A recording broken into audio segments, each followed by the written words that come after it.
Curriculum का, जिसमें हम लोग डिस्कस कर रहे हैं कि करिकुलम डेवलपमेंट के बारे में, कि करिकुलम डेवलपमेंट क्या होता है, उसके मॉडल कौन कौन से हैं, कौन कौन से इसके प्रिंसिपल्स हैं। Today is the last topic of in which we are going to discuss about the tools of good curriculum, कि जब भी हम करिकुलम को इवाल्यूएट करते हैं तो उसके लिए कौन कौन से टूल्स और टेक्निक्स हम लोग यूज़ करते हैं, या ऐसे बोल सकते हैं कि उसके कैरेक्टरिस्टिक्स क्या होंगे टूल्स के। तो टूल्स का मीन्स क्या है कि हमने करिकुलम को मेजरमेंट करना है, उसको मापना है, और उसके लिए क्या है, रिलायबिलिटी, वैलिडिटी, यूजेबिलिटी, इन सब का होना बहुत ज़्यादा ज़रूरी है। तो उससे पहले हम लोग डिस्कशन करते हैं कि करिकुलम को इवाल्यूएट क्यों करना है, या क्या ज़रूरत है ऐसा करिकुलम बनाया जाए जिसको इवाल्यूएट करने की या जिसको मूल्यांकन करने की आवश्यकता ना पड़े, उसमें बदलाव की ज़रूरत नहीं पड़े। तो क्या है, कई बार क्या होता है कि टाइम और परिस्थितियाँ जो है चेंज हो रही होती है, उन बदलाव हो रहा होता है, तो उस जो है बदलाव को देखते हुए क्या है, करिकुलम के अंदर थोड़ा सा मॉडिफिकेशन करना पड़ जाता है। तो वो जो बदलाव है, वो जो मॉडिफिकेशन है, उसका जो है क्या अभिप्राय है, उससे जो बालकों की जो नीड्स हैं, आवश्यकताएं हैं, उनकी जो इंटरेस्ट है, उन सबको ध्यान में रख के उस मॉडिफिकेशन को किया जाना चाहिए। तो क्या है, देखिए कोई भी स्थिति ऐसी नहीं हमारे पास होनी चाहिए कि हम इवैल्यूएशन करें या मूल्यांकन करें, पर अगर हो जाती हैं तो बहुत केयरफुली करना चाहिए, एक्सपर्टीज होने चाहिए, विद्वान होने चाहिए, जो कि इनके लिए अपना मत दे सके, अपने विचार प्रस्तुत कर सके, और जो भी करिकुलम आगे फर्दर फ्यूचर के लिए फ्रेम किया जा रहा है उसमें भविष्य की सभी आकांक्षाओं का, बच्चों की रुचियों का, उनकी एक्सपेक्टेशंस का, उनकी जो है इंटरेस्ट का, उनको जो क्या क्या लाभ पहुँचे उसे, इन सब का विशेष तौर से ध्यान रखा जाना चाहिए। तो क्या है, पाठ्यक्रम के मूल्यांकन के विचार को उत्पन्न ही नहीं होने देना चाहिए, बढ़ावा ही नहीं देना चाहिए, पर अगर हो जाए तो उसमें बदलाव इस प्रकार से हो जो विद्यार्थियों को लाभान्वित करे, उनको प्रॉफिटेबल हो। ओके, नाउ अब हम बात करते हैं कि जो हमारा करिकुलम डेवलपमेंट है उसके टूल्स कौन कौन से होंगे, किस किस मेथड के या किस किस टूल्स के द्वारा हम कौन कौन सी कैरेक्टरिस्टिक्स, कौन कौन सी विशेषताएं देखेंगे। तो क्वेश्चन यहाँ हमारे पास अराइज होगा, या एग्जामिनेशन में हमसे क्वेश्चन पूछा जाएगा कि आपको क्या बताना है, गुड इवैल्यूएशन टूल्स या फिर फीचर्स ऑफ टूल्स। ठीक है, तो सबसे पहले हमारा क्या रहेगा, जिसके हम लिखा है वैलिडिटी हो गया, रिलायबिलिटी हो गया, यूजेबिलिटी और ऑब्जेक्टिविटी। इन 4 स्टेप्स को हम लोग फॉलो करते हैं, या इन 4 प्रिंसिपल, इनके ऊपर हम लोग देखते हैं कि हमारा जो टूल टेक्निक्स हम लोग यूज़ कर रहे हैं करिकुलम डेवलपमेंट के लिए या मूल्यांकन के लिए, कि वो इन कसौटियों पर खरे उतर रहे हैं या नहीं। तो फर्स्ट ऑफ ऑल क्या है, वैलिडिटी। वैलिडिटी का मतलब होता है, हिंदी में इसको हम वैधता बोलते हैं।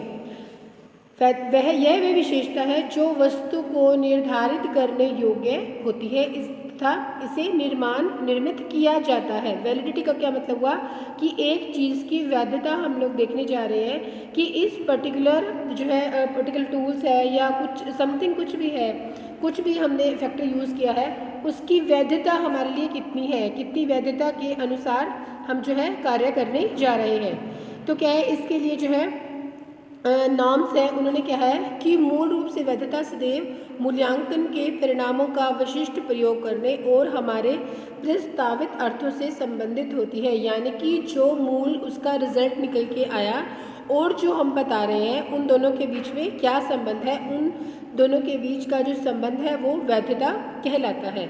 तो वैधता में क्या होगा, सबसे पहले हम लोग क्या देखते हैं, कंटेंट वैलिडिटी। जो भी हमने कंटेंट लिया है वो कितना वैलिड है, कितना अप्रोप्रिएट है, इस चीज़ की बात करेंगे। पाठ्यक्रम में शामिल किए जाने वाले विषय वैध होने चाहिए, और साथ में विद्यार्थियों के कार्य के लिए, उनके संपादन के लिए उनको सहायता प्रदान करें।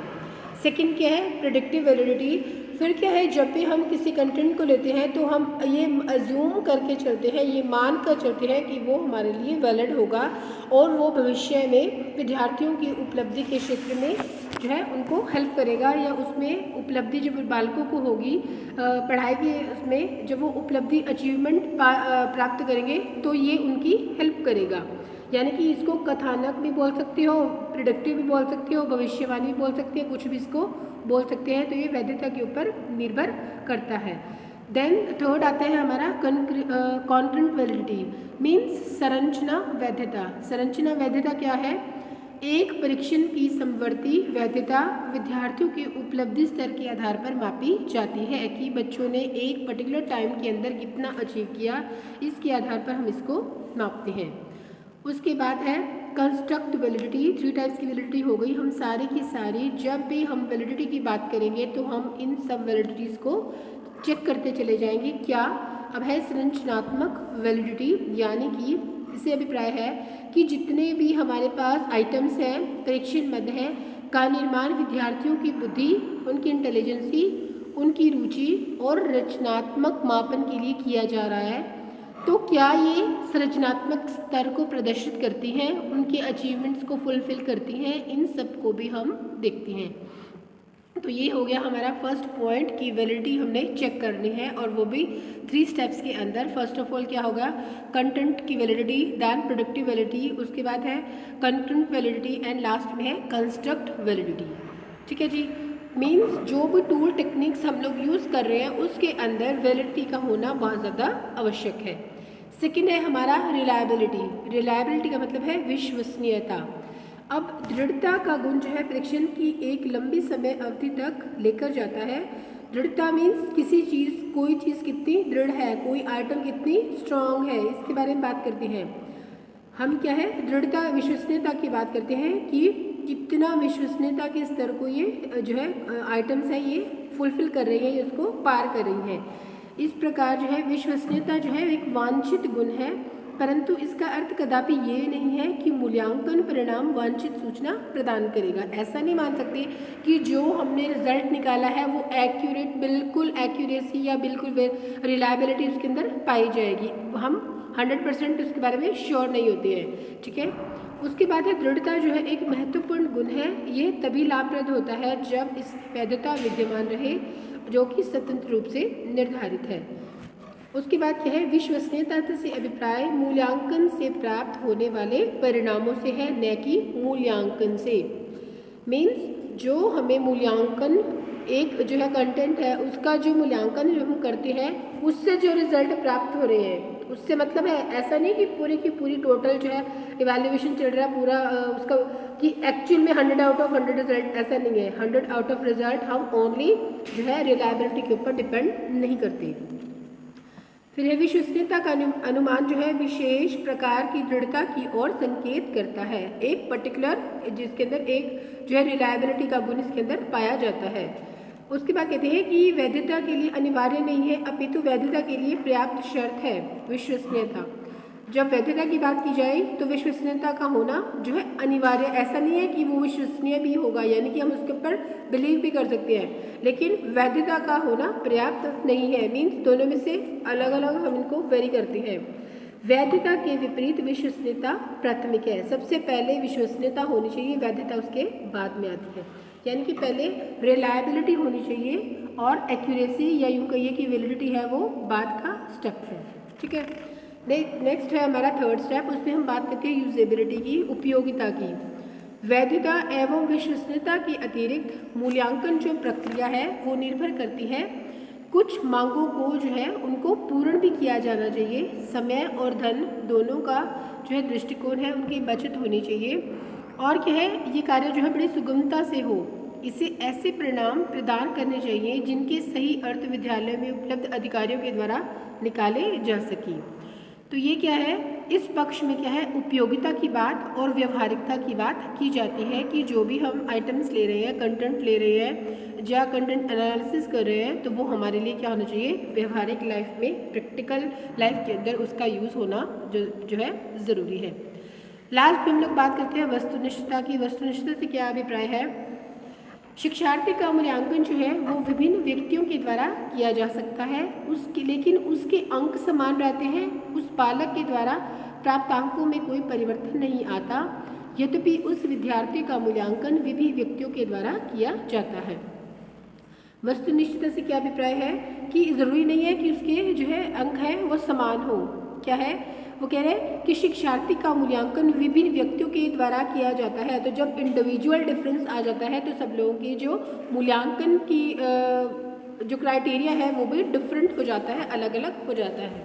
इस प्रकार हम लोग एट द एंड हम कह सकते हैं कि जो परीक्षण है, मूल्यांकन परीक्षण है, उसके चयन में प्रबंध की सुगमता, समय तत्व, अंकों की सुगमता और इन सब में सुगमता, समानता, तुलना किए जाने वाले रूपों की उपलब्धता और लागत बहुत ही महत्वपूर्ण है। इन सब की ओर पूर्ण रूप से ध्यान दिया जाना चाहिए। तो इसे क्या कहा जाता है, इसे क्या हम कहते हैं कि ये एक गुड टूल्स है किसका, मेजरमेंट का। तो जब भी हम कोई टूल्स यूज़ कर रहे हैं तो उसके अंदर इन 4 फैक्टर्स का होना, इन 4 तत्वों का होना, आइटम्स का होना बहुत ज़्यादा ज़रूरी है। लास्ट है टॉपिक है, इसमें हम लोग बात करें कि जो पाठ्यक्रम विकास है वो एक कॉन्टीन्यूस प्रोसेस है। हम लोग हर टाइम में बात करते हैं कि लगातार चलने वाली प्रक्रिया है। क्यों है लगातार चलने वाली प्रक्रिया? देखिए क्या है, पाठ्यक्रम जो हम अप्लाई किया है बच्चों के लिए, क्या वो कक्षा और उन बच्चों के लिए अप्रोप्रिएट है या जिन्होंने बनाया है उसी कक्षा के लिए लागू किया गया है?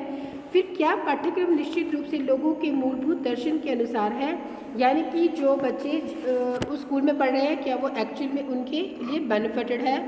और फिर क्या है, शिक्षार्थियों की वर्तमान और भविष्य रुचियों और आवश्यकताओं को ध्यान में रख के बनाया गया है। विद्यार्थियों के दृष्टिकोण या उस बालकों के अंदर पॉजिटिव एटीट्यूड को डेवलप करता है या नहीं। और क्या है, और हम क्या देते हैं कि ये जो करिकुलम है, डेवलपमेंट है, क्या ये वांछित या अप्रोप्रिएट रिजल्ट उसे आ रहे हैं या नहीं। और क्या है, बालकों के कौशल का विकास करता है या नहीं। इन सबको हम देखना बहुत ज़्यादा ज़रूरी हो जाता है। विद्यार्थियों और शिक्षकों के साथ संबंध, जो समस्या होती है वो खुले रूप से चर्चा, ओपन डिस्कशन की होती है। तो वहाँ पर क्या है, करिकुलम उनको बेनिफिट देता है, उनकी प्रॉब्लम्स का समाधान करता है या नहीं। इस प्रकार से हम क्या देखते हैं कि जब भी करिकुलम डेवलपमेंट करना होता है तो बहुत सारे फैक्टर्स का ध्यान रखा जाता है। पाठ्यक्रम की सुधार आवश्यकता के लिए अनुभूति, फीलिंग्स पैदा करना, फिर पाठ्यक्रम सुधार या विकास के लिए संगठनात्मक ढांचे का निर्माण करना, बालकों के विकास, उनकी अधिगम शिक्षण अधिगम प्रक्रिया जो है निरंतर रूप से चलती रहे, सिद्धांतों पर निर्धारित हो, और पाठ्यक्रम का कार्यक्षेत्र क्रम का निर्धारण करना, नियोजन और मार्गदर्शन के लिए सहायता प्रदान करना है। इस प्रकार हम देखते हैं कि ये जो विद्यार्थी है, युवा पीढ़ी कम से कम समय लगे और अधिक से अधिक प्रगति करे और जो है अपने शिक्षण अधिगम प्रक्रिया को निरंतर जो है कंटिन्यू रख सके और सफलता की ओर अग्रसर हो। ठीक है जी, तो ये था हमारा टॉपिक। पूरी हमारी यूनिट जो है वो कंप्लीट है। इसमें हमने बात की थी करिकुलम डेवलपमेंट के बारे में, उसके प्रिंसिपल्स क्या है, फीचर्स क्या है, और साथ में जब भी हम करिकुलम डेवलपमेंट करेंगे तो उसके लिए हम कौन कौन सा क्राइटेरिया या कौन कौन सी टूल और टेक्निक्स को फॉलो करेंगे। तो इसमें आपके पास क्वेश्चन कुछ भी पूछा जा सकता है कि करिकुलम डेवलपमेंट क्या है, इसकी नीड क्या है, इसकी इंपॉर्टेंस, इसके प्रिंसिपल्स, और कौन कौन से मेथड आप यूज़ करेंगे, कौन कौन से टूल्स आप यूज़ करेंगे इसकी डेवलपमेंट के, या एक गुड एवेल्युएशन क्या हो सकता है। ठीक है, होपफुली सभी आपको जो टॉपिक है या पॉइंट्स है वो आपको क्लियर होंगे। Thank you.